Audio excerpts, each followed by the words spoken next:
जहां एक तरफ जर्मनी, जापान, चीन, इन सब की तुलना में भारतीय रेलवे की एवरेज स्पीड बहुत ही ज़्यादा बेकार है, जो कि 50 किलोमीटर पर आवर की रहती है। तो वहीं दूसरी तरफ भारतीय रेलवे की top speed 160 kilometre per hour की है। और यदि हम जापान की बात करें तो जापान की एवरेज स्पीड है 120 किलोमीटर पर आवर की, जर्मनी की 140 किलोमीटर पर आवर की और चीन की 100 किलोमीटर पर आवर की एवरेज स्पीड रहती है। और जिस एवरेज स्पीड की हम बात कर रहे हैं वो सिर्फ नॉर्मल ट्रेन की है, ना कि हाई स्पीड रेल की। लेकिन दोस्तों अब जल्दी सब कुछ बदलने वाला है, क्योंकि सिर्फ 3 साल के अंदर ही भारतीय रेलवे की एवरेज स्पीड भी 100 किलोमीटर पर आवर की हो जाएगी।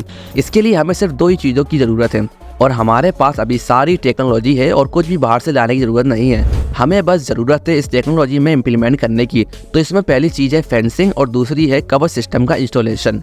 ज़रूरी बात यह है कि रेलवे मिनिस्टर भी इसे लेकर काफ़ी ज़्यादा सीरियस है और उन्होंने एक बड़ा ऐलान किया है कि साल 2025 तक दिल्ली मुंबई कॉरिडोर पर पूरी तरह से कवच सिस्टम इम्प्लीमेंट कर दिया जाएगा। जबकि मौजूदा समय की बात करें तो वर्तमान में 1500 किलोमीटर हर साल कवर किया जा रहा है, लेकिन आने वाले सालों में कवच सिस्टम 2500 किलोमीटर हर साल कवर किया जाएगा। कवच सिस्टम की बात करें तो इसमें सब कुछ ठीक है, बस इसके स्पीड रिडक्शन में कुछ दिक्कत समझ में आती है।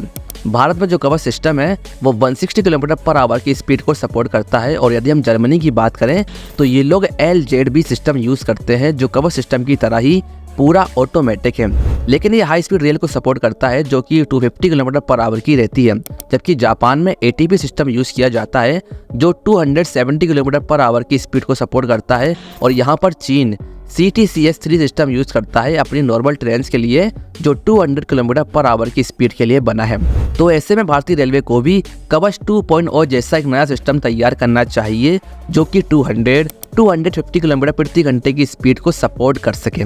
और ये हमारे लिए काफ़ी ज़्यादा ज़रूरी है, क्योंकि आने वाले समय में वंदे भारत के स्लीपर वर्जन भी लॉन्च किए जाने हैं, जो 200 से 220 किलोमीटर पर आवर की रफ्तार के लिए बनाए जाएंगे। लेकिन खुशी की बात यह है कि भारत ने जर्मनी, जापान और चीन इन सबको एक चीज़ ने पीछे छोड़ दिया है, और वो ये है कि कॉस्ट के मामले में हमारा कवच सिस्टम दूसरे देशों की तुलना में सबसे ज़्यादा सस्ता है। और हाल फिलहाल भारतीय रेलवे ने एक नया सिस्टम लॉन्च किया है, जो है made in India Gajraj system. इस सिस्टम को नॉर्थ फ्रंटियर रेलवे में इम्प्लीमेंट किया गया है, जहाँ 14 एलिफेंट कॉरिडोर को कवर किया गया।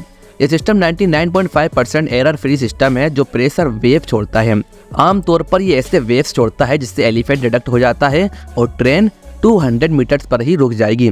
तो भारतीय वैज्ञानिकों के इस नए सिस्टम के लिए कमेंट में जय हिंद जरूर लिखिएगा और इस वीडियो को अपने दोस्तों के साथ शेयर करें, ताकि उन्हें भी सिस्टम के बारे में इंफॉर्मेशन मिल सके।